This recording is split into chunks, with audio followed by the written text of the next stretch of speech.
Mystery of Crescent Bay. Crescent Bay was a small, isolated village located along the coast, shrouded in mist and legends. The locals spoke in hushed tones about the old mansion perched on the edge of the cliffs, where the sea seemed to whisper secrets and the winds carried echoes of the past. It was here that Emily received an invitation that would change her life forever. Emily had always been a seeker of the unknown, a journalist with a passion for uncovering the mysteries that lay beneath the surface. Her curiosity had led her to some of the most enigmatic corners of the world. One rainy afternoon, she found an old, yellowing envelope with elegant but eerie handwriting in her mailbox. The letter read, "Miss Emily Anderson, I am pleased to invite you to Crescent Mansion for a weekend filled with discovery and mystery. Your presence is essential. Sincerely, J.R." Emily's heart raced as she reread the letter. She had never heard of Crescent Mansion before, but something about the invitation piqued her curiosity. She packed her bags, her mind brimming with questions, and set off for the village the next morning. Crescent Bay was everything Emily had imagined and more. The village was charming, with its cobblestone streets and old-world charm, but there was an undercurrent of mystery that seemed to seep from the very walls of the buildings. She arrived at the mansion just as the sun was setting, casting long shadows on the ground. The mansion was massive, its European architecture standing in stark contrast to the serene beauty of the surrounding landscape. Emily felt a chill run through her as she approached the large wooden doors. She knocked, and the door opened with a creak to reveal a tall, stern-looking butler. "Miss Anderson, welcome to Crescent Mansion. I am Raymond, the butler." "Please, follow me," he said in a cold, detached voice. Emily followed Raymond through dimly lit corridors adorned with portraits of stern-looking ancestors until they reached a grand reception room where a group of strangers had already gathered. Their eyes darted around the room with a mixture of curiosity and unease. As the guests settled in, Emily took note of the group. There was Dr. James Harwood, a renowned historian known for his discoveries of ancient secrets, Sarah Miller, a spiritual medium who claimed to communicate with spirits, Jack Reynolds, a famous writer of horror stories, and finally, Nora Blake, a mysterious woman with an aura of authority and a look that suggested decades of spiritual pursuit. Raymond entered with a brief welcome and offered them light refreshments and hors d'oeuvres brimming with exotic flavors. Emily's anxiety grew with each passing moment, as the flickering light from the windows heightened the sense of tension. Suddenly, a mysterious man, the author of the letter, entered the room. He was short, with a wrinkled face, and walked with confidence. Emily was struck by his audacity and began to wonder about his story. "Welcome, everyone," the man said, his voice carrying a tone of mystery. "Thank you for accepting the invitation. There are secrets beyond your imagination, and I am the one who will guide you on the journey that has been pending for years." The man invited the guests to explore the estate, allowing each person to become acquainted with one another. There was no time to think about the details of the story until introductions were made and discussions took place. The man made Emily feel a sense of reassurance, yet his deep gaze gave a strange feeling of challenge. After their introductions, the man led the guests to a large hall in the mansion, filled with ancient engravings and soaring eagles. Raymond opened a secret door to an underground theater and pointed to the lower level. "There is a story more like a legend, and within these secrets, truths and lies are intertwined. You may ask what you wish, but the answers are not easy. Each of you may be close to the truth or may become a victim of the mystery." Emily took her time exploring the mansion. The hidden rooms held a mysterious history. She found ancient artifacts and intricate drawings on the walls, each preserving hidden secrets. She decided with more determination to investigate every text and picture.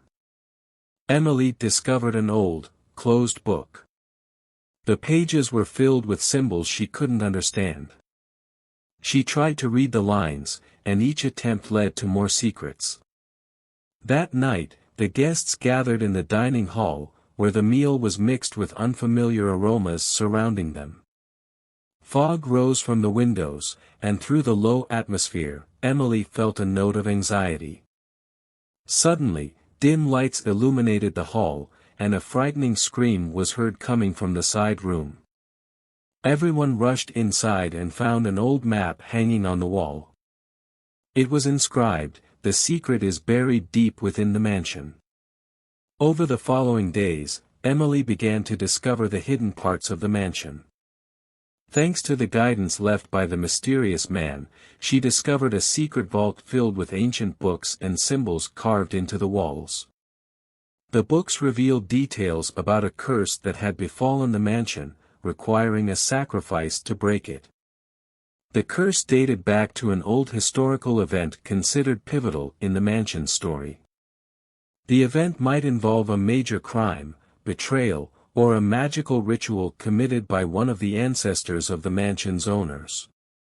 The person responsible for the curse was often an important figure or a former noble, who might have committed a mistake or crime leading to the curse being placed on the mansion and their family. The curse directly targeted those who entered the mansion, bringing them troubles and horrifying experiences.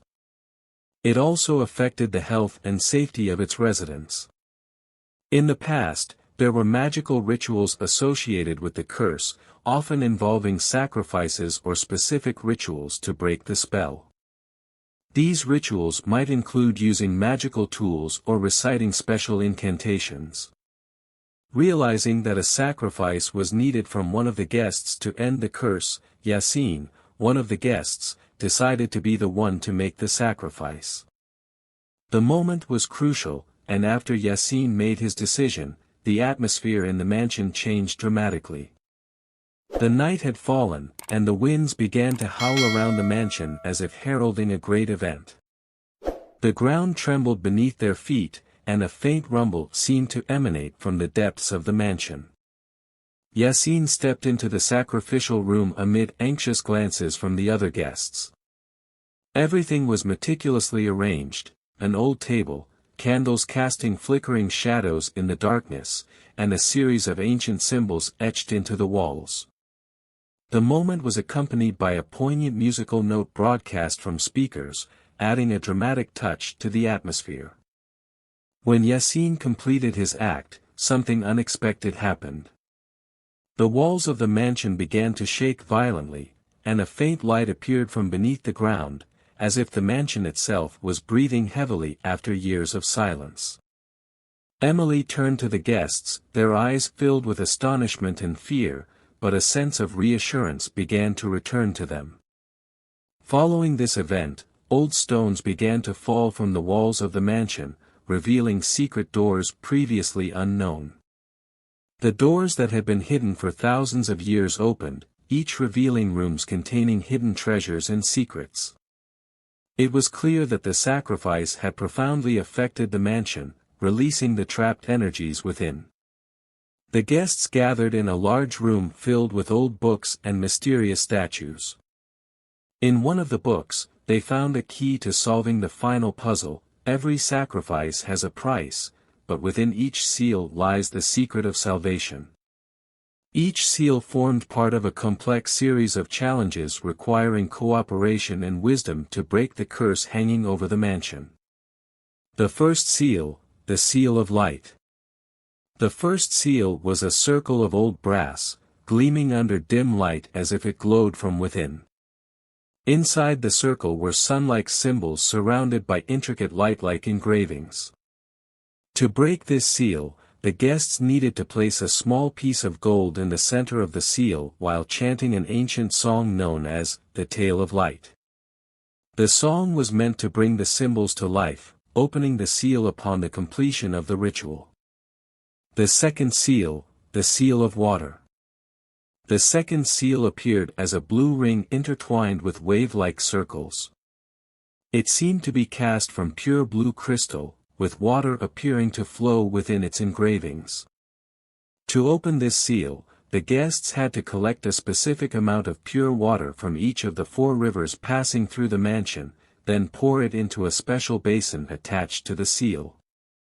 With each drop, they needed to recite mysterious words written on the edge of the seal, related to the protection of water. The third seal, the seal of fire. The third seal resembled a symbol of rising flames, composed of dark volcanic stones. The engravings appeared to ignite with passion, emitting a red glow upon touch. To break this seal, the guests needed to light a sacred fire on a special hearth preserved in a hidden corner of the mansion. Once the fire was lit, they had to place the seal directly over the fire, reciting an ancient incantation related to fiery strength. The seal would turn to ashes upon the successful completion of the ritual. The fourth seal, the seal of earth.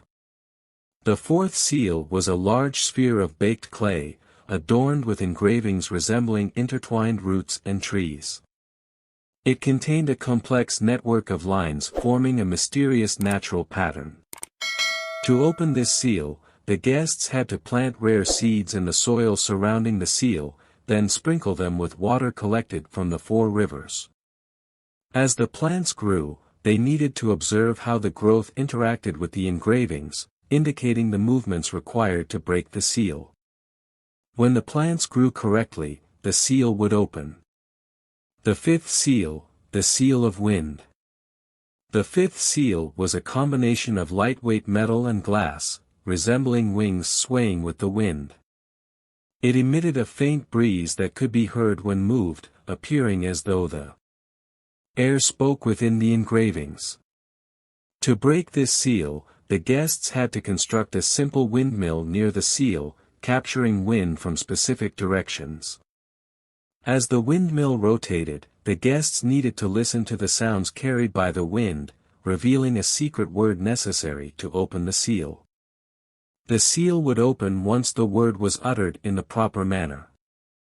Each seal required significant cooperation, patience, and accuracy to break.